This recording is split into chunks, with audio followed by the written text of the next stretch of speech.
didoakan, terlebih yang sudah meninggal. Dan itu karakteristik baku yang Allah tetapkan. Kalau menjadi anak yang soleh, cirinya satu, datang kepada Allah bermunajat. Ngaku anak soleh, sholat tidak pernah. Mau jadi anak soleh, berdoa tidak pernah. Jangankan doakan orang tua, doa sendiri saja kadang tidak pernah. Lah maunya jadi anak soleh. Ini juga mungkin kisi-kisi untuk para orang tua, untuk kita Pak ya.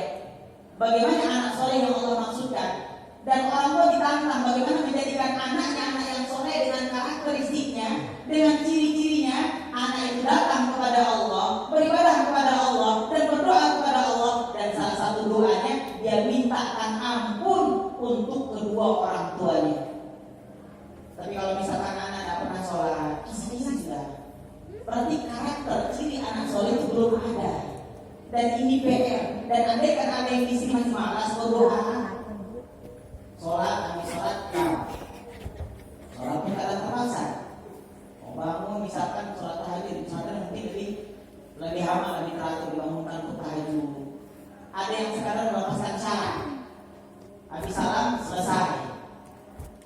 Ini berarti karakter yang dimaksudkan Nabi, yang dimaksudkan oleh Allah belum hadir dalam kehidupan kita. Ini tantangan. Kalau benar kita ingin menjadi hamba yang istimewa, remaja yang istimewa, yang berpredikat soleh di hadapan Allah, yang berpredikat solihah di hadapan Allah, harus ada dan boleh tidak rajin minta kepada Allah, rajin berdoa kepada Allah. Dan salah satu isi doanya memintakan ampun kepada Allah untuk kedua orang tua. Setelah minta kepada Allah untuk diri sendiri. Dan terkait dengan doa ini ada fadilah besar yang Nabi SAW sampaikan. Diriwayatkan dalam sebuah hadis sahih riwayat Imam Bukhari, di mana Rasulullah SAW bersabda, "Ma min muslimin yad'u Allahu bi da'watin laisa fiha ithmun wa la qati'atu rahimin illa a'tahu Allahu biha ihda thalathi." Apa kata Rasulullah SAW? Rasulullah memberikan semangat kepada kita agar kita senantiasa minta kepada Allah, agar kita senantiasa berdoa kepada Allah. Karena di antara kekuatan para nabi dan rasul itu doa. Terlebih kita orang tua Pak ya. Apa kekuatan orang tua? Bukan kalau mau adu terakhir dengan anak-anak, anak mereka. Orang tua udah usul. Mungkin dulu kuat ngajarkan anak kencang, anak masih kecil. Tapi beriring waktu anak makin besar, orang tua makin usul. Mau adu terakhir kekuatan kalah. Nah adu tahu teriakan pasti kalah. Lalu apa kekuatan yang harus dimiliki orang tua? Doa kepada Allah Subhanahu wa Ta'ala. Ini sebagaimana yang Allah tuntunkan dalam Quran.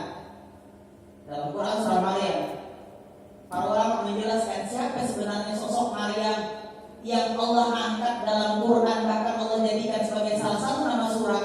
Ternyata Maryam itu adalah anak yatim yang ketika lahir dan tidak pernah melihat ayahnya, dibesarkan oleh ibunya. Tapi subhanallah tumbuh berkembang menjadi anak yang taat kepada Allah, yang terjaga kesuciannya sampai Allah uji dengan ujian kesucian. Apa ujiannya? Maryam wanita terhormat. Kalau di Arab ada istilah wanita pingitan yang tidak pernah kelayapan. Maryam tidak pernah. Kalau kita jalan-jalan pacaran tidak pernah. Berdekatan dengan laki-laki tidak pernah. Disentuh tidak pernah. Allah uji dengan Allah jadikan hamil tanpa pernah disentuh laki-laki. Rio sekampung. Ternyata Maryam nampilkan kebaikan, ternyata dipecah.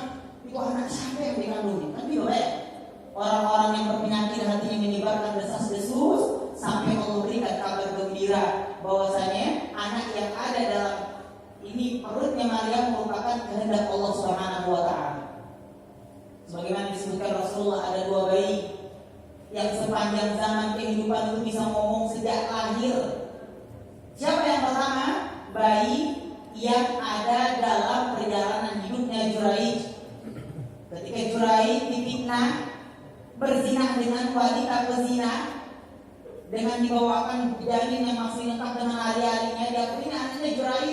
Orang-orang sekampung marah. bahkan mau membunuh Juraij. Juraij minta tangguhkan untuk sholat 2 rakaat. Minta kepada Allah, ya Allah tunjukkan kebenaran. Itu anak dipegang lehernya oleh Juraij. Anak sebutkan siapa bapakmu. Dengan izin Allah ngomong, bapakku adalah laki-laki pengembala kambing di samping tempat ibadahnya Juraij. Itu kata Rasulullah yang pertama. Yang kedua kata Rasulullah, bayi yang bisa ngomong sejak kecil ini bayi yang dilahirkan oleh Maryam. Siapa namanya? Isa alaihi salam. Ketika fitnah datang mengabarkan ini Maryam wanita pezina, dengan izin Allah itu bayi yang baru lahir ngomong bahwasanya anak yang dikandung oleh Maryam adalah kehendaknya Allah Subhanahu wa taala, bukan anaknya manusia.